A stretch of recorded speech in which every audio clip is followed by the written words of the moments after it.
well, you know he's one of the best players in the world. I was like, yeah, but I want to play him. And then he thought I'm stupid or something. Played unbelievable and beat me 7-3, 7-3. When I saw him in the quarter or in the semi-final, I said, well, it wouldn't surprise me to see him in the final, so I can play him and get my revenge.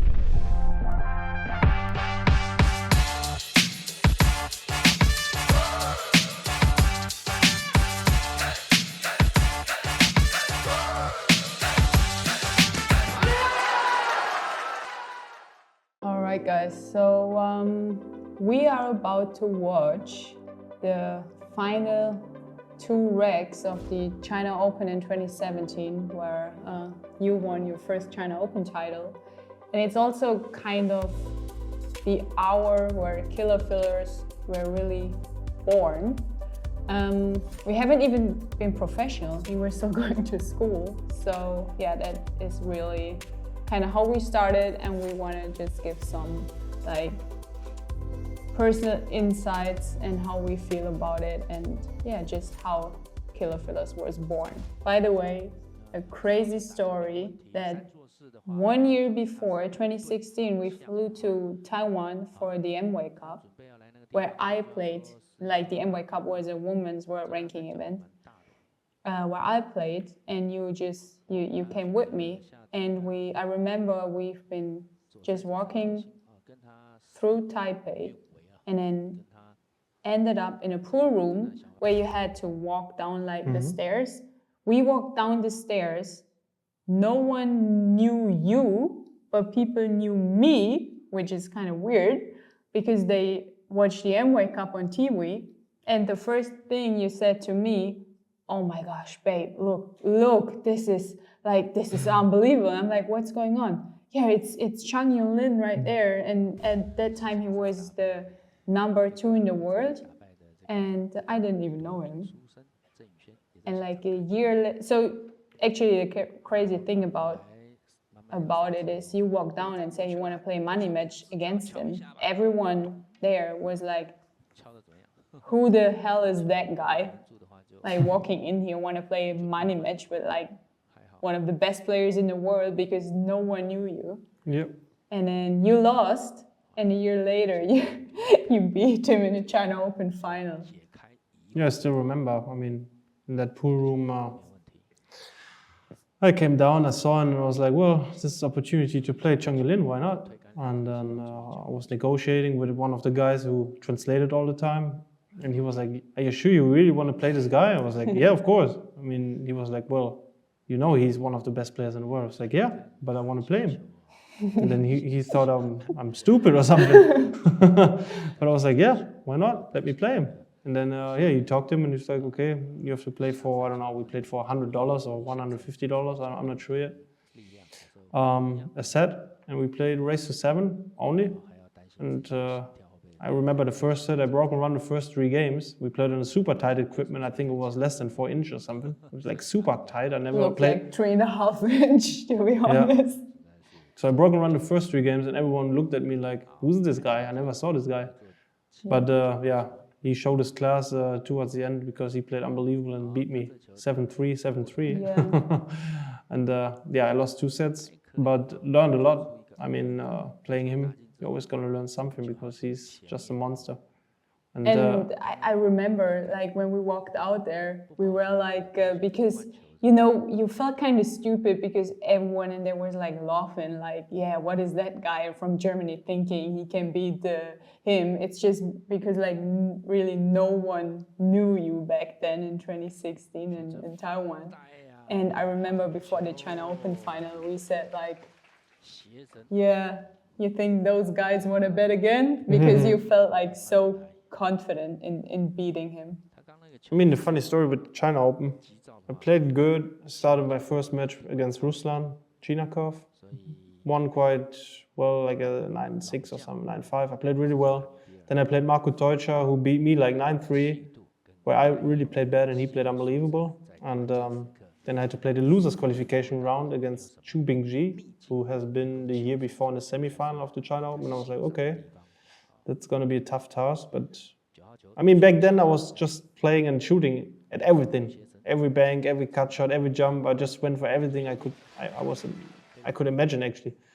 And and then from that on, I played super well. I mean, everything went my way. I went for the tough shots. I made all the tough shots, and then I qualified for the last 32 stage where I played Sanchez.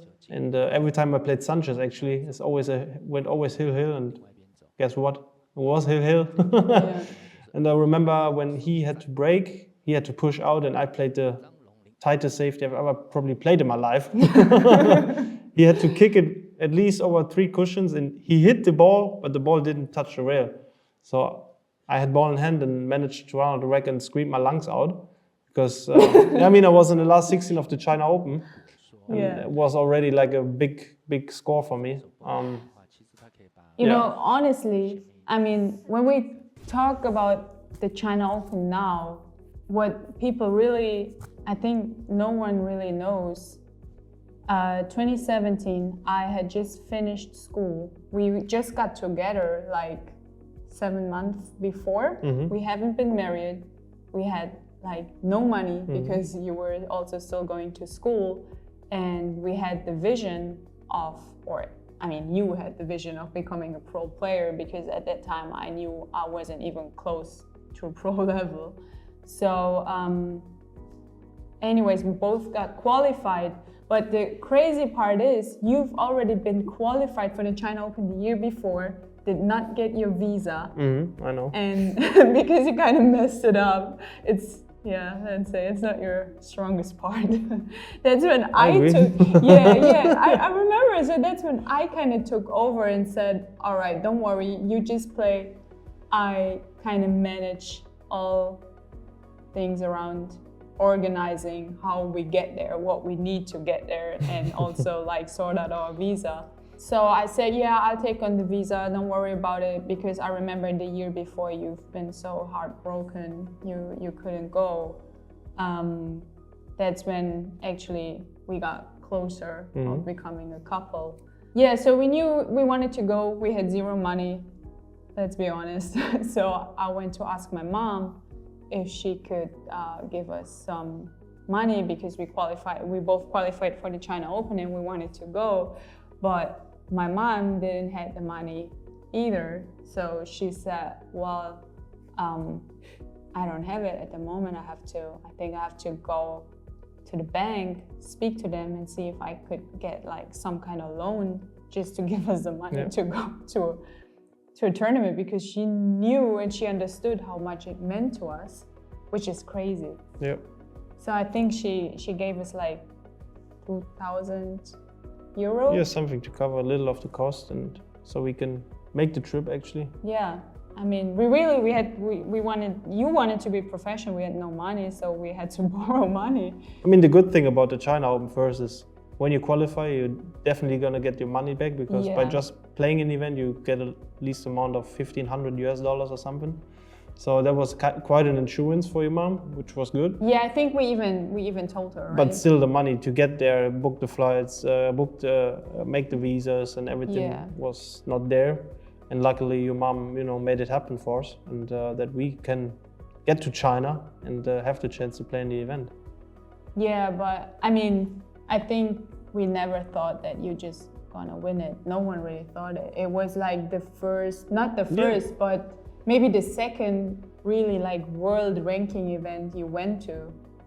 And that's just another crazy story of you can't make it the year before because you don't get your visa. And next year you go and just win it. And that was also the start when Killerfillers were born. Because I remember while we've been in China, everyone was texting you how is your tournament going? Where could they watch it? But you just hate to reply to people. I mean, it doesn't mean I wouldn't say hate to reply, but just being professional and practicing all day, you just want to switch off. Then, I mean, sometimes I'm just on my phone, on Facebook and scroll and, just relax. So then with the messaging part, you get so many messages from all over the world. I know I'm actually sorry to not answer most of them, but it's just tough. And when you just at home you just want to relax because the next day means probably again practice or you have a tough tournament. So it's not easy as a professional, but I don't want to complain or something. I just love what we can do, and then that we can do it together. Yeah, It's so I just special. remembered, and so then people started to messaging me when they could watch your matches, and I was like, damn. So now I have to reply to really like everyone. And I just thought, okay, I don't want to just, you know, if I put it on my Facebook page and have to put it on your Facebook page. So I remember I just said to you, why wouldn't we just make a fan page and then we just share whatever tournament we go to, share like all the information where they can watch it, where they can follow live score, whatever, which would make it easier. So that's actually how Killerfillers were born. And then you won the tournament, and there was some money coming our way, which we took to like build up the whole Killerfillers. Some people just can't really imagine how expensive a tour. I mean, just 1 year. I mean, even one tournament is super hard. As a student, back then I was a student, I had no money to afford something like this when you have no sponsors or something. I had a Q sponsor, yes, but it still doesn't, you know, give you the money to travel to those tournaments. So luckily your mom did make it happen. And then everything you can see here is it's just crazy actually. I mean, with all the backstory behind, I played Chang Yulin money match which I lost, and I get the chance. I still remember when I saw him in the quarter or in the semi-final, I said, well, it wouldn't surprise me to see him in the final, so I can play him and get my revenge for the money match. Yeah, you wanted it so bad. Yeah. You really wanted it so bad. Yeah, because I was still angry that he beat me. Yeah. And then having a chance in a much bigger match to beat him. Of course, he probably thought, well, I'm gonna, you know, he went in the final definitely as a favorite, of course, because he has more experience. He, you know, played under those conditions more often. But then I remember someone told us before the China Open, he had already lost 6 finals in a row. Yeah. So his confidence going into a final with you must have been like... Well, he was definitely, I mean, when you get to a, you know, world ranking final, you're definitely going to be self-confident. And then he played me before, he knows how I played. And well, definitely get lucky here. Oh my gosh, you fluked the kick. Yeah, I mean, he definitely felt probably comfortable playing me, but when I just, you know, rethink the whole final, where I played like a jump bank, where I made the craziest cut shots, he couldn't do much in the final. I mean, I had a good break. I had some funny situations going my way as well.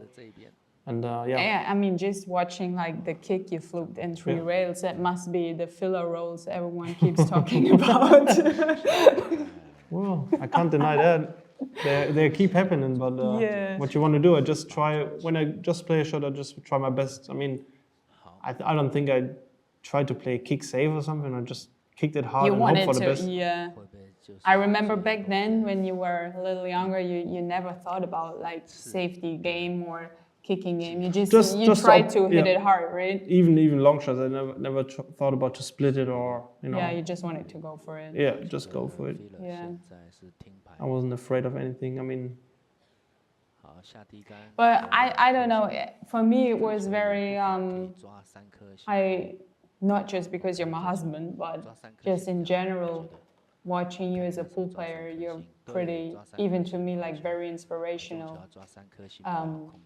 How you just go there and make it, because I don't know, every time you play you just look full of, like, you look joyful.